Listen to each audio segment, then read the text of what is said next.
Hello and welcome to the show. Now, when it comes to classic race series that are no longer with us, the IMSA GTO cars are certainly something that stands out in my mind. These from the late 80s, early 90s are really rather bonkers silhouette race cars. The Mazda, for example, that we have here, 600 horsepower in a car that weighs just 2,200 pounds. We have the Audi 90 with its all-wheel drive system, the Mercury, very similar amount of power, very similar weight to the Mazda. And then we have the likes of the Nissan, the 300ZX, that I believe was actually the dominant car in the later years of the series, was putting out almost 800 horsepower. Yes, it was a heavier car, about 2,700 pounds for that one, but 780 horsepower made for a pretty damn ludicrous race car. Of course, the IMSA series itself, well, that would later go on to become the American Le Mans series, and nowadays we have the LMP1, the LMP2 cars, we have the GTLM and the GT cars, and so on. We don't quite have the same lunacy that we got from these GTOs, and that got me thinking, what might a modern day IMSA GTO class look like? The difficult thing was first of all to come up with a set of rules. You see, unfortunately we can't do the whole silhouette race car look. It's just not something that we can do on Forza 7 because we can't build the whole custom bodywork for the vehicles. So that part sadly wasn't quite going to be achievable. And the other difficult thing with this as a series is what made the cars so ludicrous, what made the series so crazy was fairly light on the restrictions. And how do you make a series fairly light on restrictions while still keeping it in some form of balance to make for exciting racing? I did eventually come up though with a rule set that I would like. Power-wise for these cars, I would be restricting it in a different manner.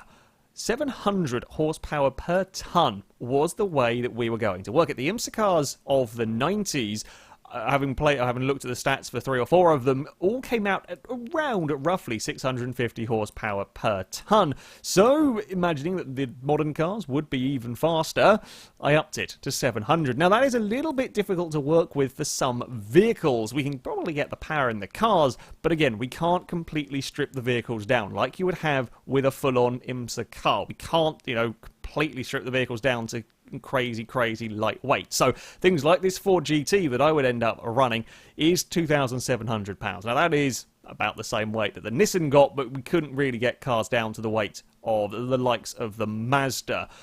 Did mean though that the Ford here has 840 horsepower and a fair bit more torque than the Nissan as well. It's a quick car. It is a very quick car indeed. Tyre sizes would also be restricted. 295s for the front, 325s at the rear across all of the cars. Drive lines, while you weren't allowed to swap them, you could run all-wheel drive or rear-wheel drive. By the end of it, the cars would be coming out as roughly low P-class, high R-class. So PI-wise, Forza's performance rating system, these would be faster than the IMSA cars of old. To test them out, we would do a race at the Nürburgring GP circuit, starting though with a qualifying session. And one thing immediately became clear.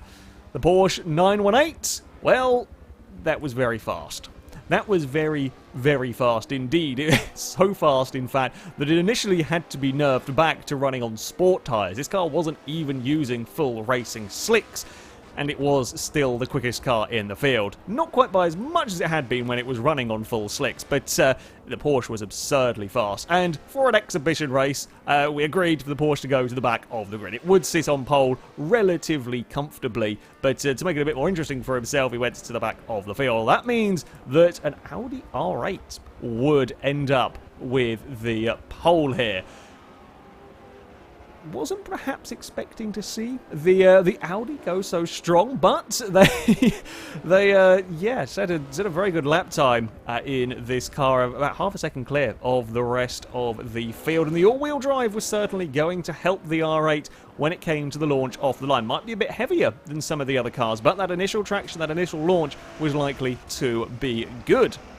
Second place, that would go to a Ford GT, and in fact, this would be the first of 3 rear-wheel drive cars. Over qualifying, the rear-wheel drive vehicles were certainly holding their own around this Nürburgring circuit. It would be my GT that would end up in 3rd place. The Fords, very, very good under braking. Perhaps not the fastest cars in terms of straight line speed around this circuit. They were good handling, but it was especially under braking where the Fords were very, very strong. 4th place was a quite surprise package, the Ferrari 488. Now this car was a high R-Class car, but it was an R-Class vehicle nevertheless. It was the best performing of the R-Class cars. Yeah, 4th place on the grid for the rear-wheel drive Ferrari was very, very good going indeed. And the other fun thing with this sort of a category of cars is that it was open to a variety of modern vehicles. So cars, for example, like a Subaru Impreza could run in this series, and the Impreza would end up 5th on the grid. Not the greatest through the turns, but mighty fast accelerating was the Subaru, and 6th would go to a BMW I8, the I8 that you see lapping behind here. So, as we headed towards the race, the rear-wheel drive cars, well, they're going to struggle when it comes to the launch, and sure enough, the Audi shoots off of the pole. The Subaru is up through the middle. The BMW soars up the inside, although the i8s did struggle with the braking, and sure enough, the BMW would get carted out wide. The Ferrari managing to hold on to his 3rd position, trying desperately to battle off a Lamborghini Gallardo. The Gallardo's not had the greatest of qualifying sessions, but they were coming stronger in the race. Impreza is up the inside, although understeering a little bit wide. There's an eye out wide. Gallardo's all sorts of out of shape across the inside of the circuit. Impreza eventually moves his way up into 3rd place. The Ferrari's immediately got to worry about some Lamborghini company as they head down towards the next turn. Now this, all good news for the Audi out at the front, and the Ford in 2nd had managed to kind of consolidate his position as the scrap for 3rd is continuing. The BMWs actually both had a very, very good start, moving up as the i8 is having a move around behind the Gallardo, not going to be able to do much down into the hairpin. The Subaru struggling for grip out wide. The R8 makes a small mistake, is across the curb, across the grass on the outside, loses that lead, that nice safety cushion he had early on. The Ford will now lead the pack up through the S's. The Ferrari is all over the back of a very, very sideways Audi. Now these all-wheel drive cars are not running sort of 50-50 power distribution. I think the most common was about 80% to the rear of the car, which means they will still be sliding around a fair bit as the Ferrari can't quite get out onto this back straight. The Subaru's mighty straight line speed, it is very, very quick down that section. The Subaru fast, but is not going to be close enough to have a look as we head into the chicane for the first time. Ferrari a little bit slow off the chicane. The Subaru gets a big slide. I don't know if there was contact with the Lamborghini or not. The Ferrari would hold on to that 3rd position. My Ford had been in a little bit of trouble early on in this race. I got stuck out wide and just not quite able to get into the flow. The Porsche 918 started from the back, but it was unbelievably fast at cutting its way up through the field, also making the most of opportunities. The Ford in trouble, wheel on the grass, on the curb, ends up out very, very wide. The BMW spots an opportunity, although the i8 perhaps not quite so good through the corners. The Ford will hug the inside through turn number 2. It's the i8 out on the AstroTurf. There's a big wiggle from the BMW. The i8 up ahead has come under a threat and already been passed by the Porsche as he makes short work. Just a grip the 918 could get through the corners. It wasn't very fast down the straights whatsoever, but even on sport tyres, the grip the Porsche had through these turns was simply unbelievable. At the front, and it was still Ford versus Audi. This pair started to just pull the gap out over the Ferrari as the Gallardo and Impreza fought for 4th place. The Ford desperately trying to fend off the Audi, but the R8 with just that little bit more speed through the S's. Still the Audi not quite able to get a move done. He's looking to try and go the long way round. Can't quite make that one stick. The Ford's in trouble though, pushed it a little too hard. A tad bit of understeer is across the AstroTurf. That's all the opportunity the R8 needs. Having been sat behind that Ford for a little while, you see that opportunity, you're going to take it all day long, and the Ford is going to drop to second with a very, very big slide again through that kick. It's scary fast through there for the back end to be letting go. Again, you can see how much under braking the Fords will make up if everything goes according to plan. A little bit scruffy across the curbs for the GT, would just lose that little bit of advantage. The Impreza gets himself in trouble through the high-speed kink. He's now under fire from the BMW. The i8s were making a decent amount of lap time. They're side by side through the chicane. The GT now with the best run of the lot of them, but there's 2 cars ahead. Nowhere to really go at this stage. The Impreza goes to the cutback on the BMW. The Ford carries even more speed through that final corner. The GT gets 2 places in one go. Gallardo's catching up to this group. The second of the i8 is right in there as well as we barrel down very noisily towards the first corner. The Impreza with a better straight line speed. The Ford with the better brakes, although they both push it too much into the first corner. The i8 is now fighting back against the Subaru, although the BMW having to go for a rather long trip around turn 2 and is not going to quite be able to make that one stick. Certainly plenty of frantic action going on, while the Gallardo would eventually succumb to the speed of that Porsche. Still the march of the 918 would continue. Up ahead, mistakes from both the GT and the R8 would leave the Ferrari in the lead. The 488 would get himself to the front of the pack. Amazing drive out of the final corner for the Porsche, although straight line speed-wise not really a match for that GT down towards turn 1. The brakes on the Ford are good, but the brakes on the Porsche are even better as we head through the first corner, and the acceleration from that Porsche. Sure, the Ford is a rear-wheel drive car, as of course is the 488, but the Porsche could do that to anybody. The Porsche's grip out of these turns was just second to none around here. As still the Ferrari desperately tries to cling on. The Porsche's so fast out of the corners, he actually gets caught out. He gives us a bit of a hurry up to the 488, big wiggle from the Ferraris. The Audi would move up into third place.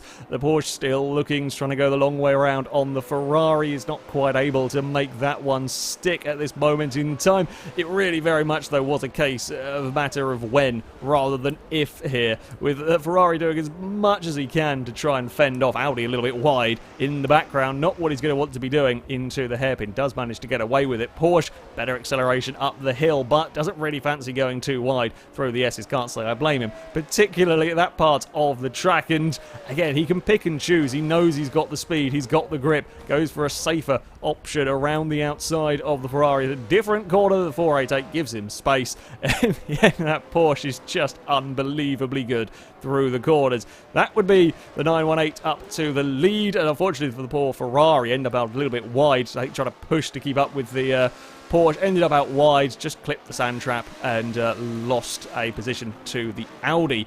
Now the i8 had a strong start to the race, but as time progressed were struggling a little bit. The i8s could set very quick lap times, but were plagued with inconsistencies, the brakes being the main criticism from both drivers, struggling quite a lot to get the cars slowed down into the corners.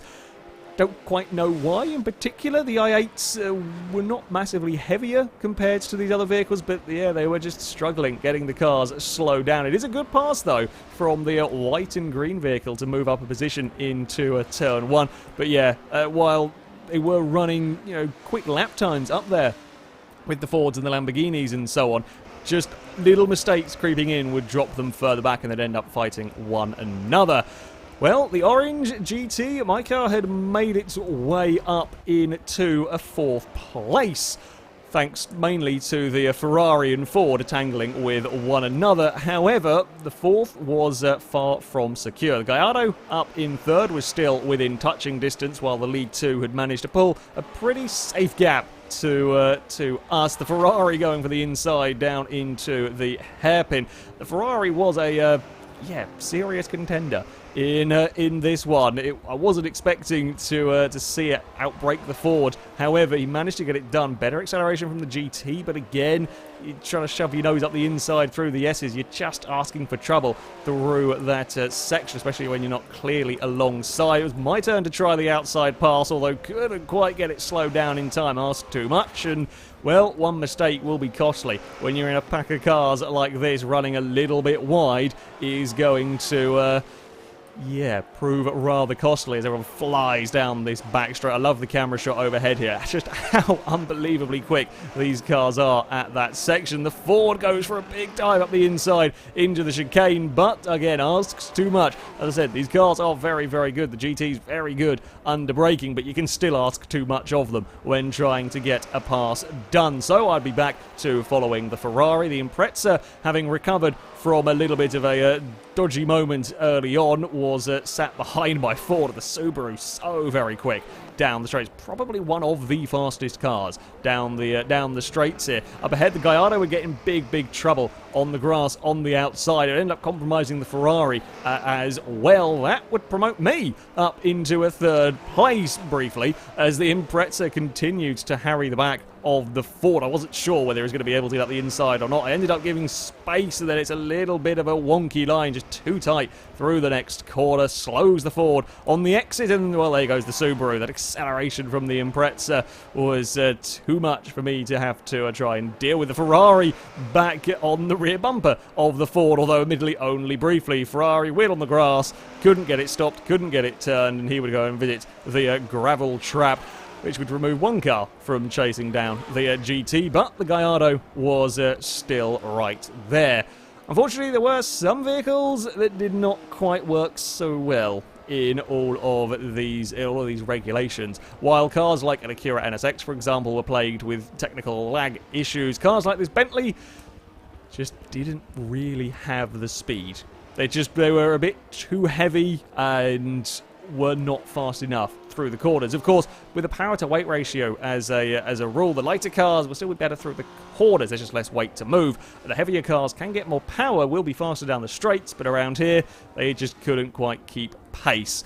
At the front, and it would be, after an impressive fight through the field, it would then be a fairly straightforward affair for the Porsche.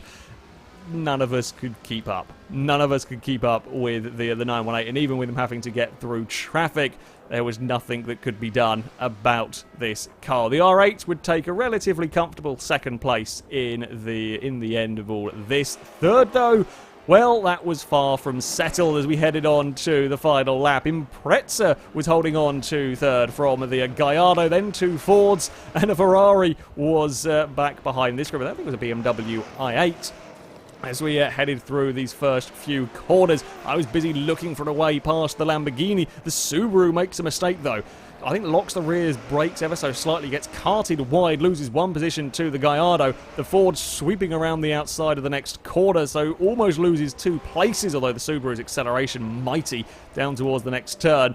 Still the Ford's having a look and sniffing around up the inside, not quite able to get that one done. I've got to be very, very wary. The second of the GTs is right there behind as well, almost gets underneath my car. Doesn't quite, though, in all of that. Down towards the hairpin for the last time. The Gallardo is enjoying the sight in his rearview mirror. The more we fight, the more we slow each other down, and the more chance the Gallardo has of getting away, although weird on the grass is not what he wanted.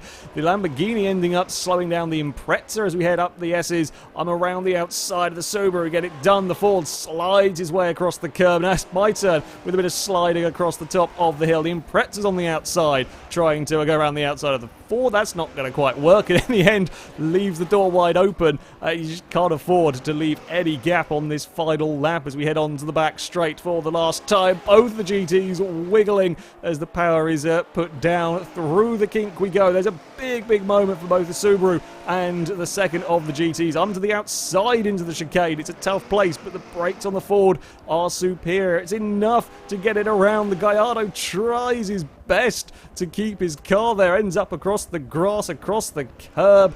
Can't quite do it. Just one more corner to go as we accelerate towards the finish line. The Lamborghini might have the all-wheel drive, but it isn't going to be enough. The Ford would claim third. Lamborghini have to settle for fourth, and the Ferrari would end up in a fifth place. It was a bonkers final lap for us on the podium. It was a pretty damn good final lap for these guys further back as well. The i8s got a little bit stuck up behind the Gallardo for a while. Some big sliding from this particular BMW. Couldn't quite do anything about the Gallardo ahead. Unfortunate for the Aston Martin as well behind them. The Vantage GT12 was sat kind of watching this battle, just didn't quite have the pace to really fully get involved. And while closed up on this final lap, the two cars ahead running close together, just didn't quite have the pace of the cars up ahead. The NSX, as I said, behind. Some technical troubles stopped that car from quite being as competitive as it would have liked to have been. Before we do end, what happened with the Impreza and the Ford? Well, as they headed out onto the back straight, they were side by side. The Subaru with that better acceleration. However, the Impreza hits the curb on the inside hard, gets some understeer, pings off the door of the Ford, and goes for a very big roll. The Ferrari does an amazing job to avoid being collected. The Ferrari was all across the grass and somehow managed to survive all of that. The Ford, not quite as such a spectacular crash for the GT, that ending up in the tyre bundle on the outside. A sad end for the Impreza. It had a good race, running up, around the third place for a fair part of it, but hit a curb a bit too hard and ends in disaster. Well, as far as modern IMSA GTO cars go, this was pretty damn good fun. Yeah, if it was to be a series, there would be some tweaks. The Porsche was far too fast, and there were a few cars that were a little bit on the slow side. There would need to be some balancing, but certainly between the GTs, the Lamborghini, or the Gallardos, the Bmw i8s could set in some competitive lap times. The NSX was up there with similar lap times as well. A little bit of tweaking, and yeah, you would really have something. I mean, there are, of course, a couple of other discrepancies in all of this. The likes of the Lamborghinis, well, it would be unlikely the Gallardos would be chosen to run in a modern IMSA category. Okay, probably be more likely to see the Hurricanes. However, players wanted to build Gallardos instead, so that's what they went for. I set a year of cars 2010 on newer, and the Gallardo did technically fit into that category. Okay, yeah, things like the Bmw I8, for example, they were engine swapped. We were allowed to have swaps, the IMSA cars, you might have had to make homologation versions, but they would probably be running engines that the actual road cars didn't have. So, yeah, we allowed swaps. The BMWs were, I would imagine, running the V10s in those cars. Okay, in reality, if BMW were to enter the IMSA GTO category, the i8 would be run with a hybrid system because, well, that would be promoting their current road car. However, with the V10, it certainly made it competitive, and it made it interesting. Yeah, there were perhaps a few discrepancies, but for a showcase race, for an idea, ended up actually really rather good fun. Really rather good fun indeed. That, though, is going to be it for this video. If you do have any other sort of classic, no longer run racing series that you'd like to see us try and recreate in a modern format, please do let me know in the comments section, and we will at some point potentially have a go with that. But thank you very much for watching, and until next time, goodbye.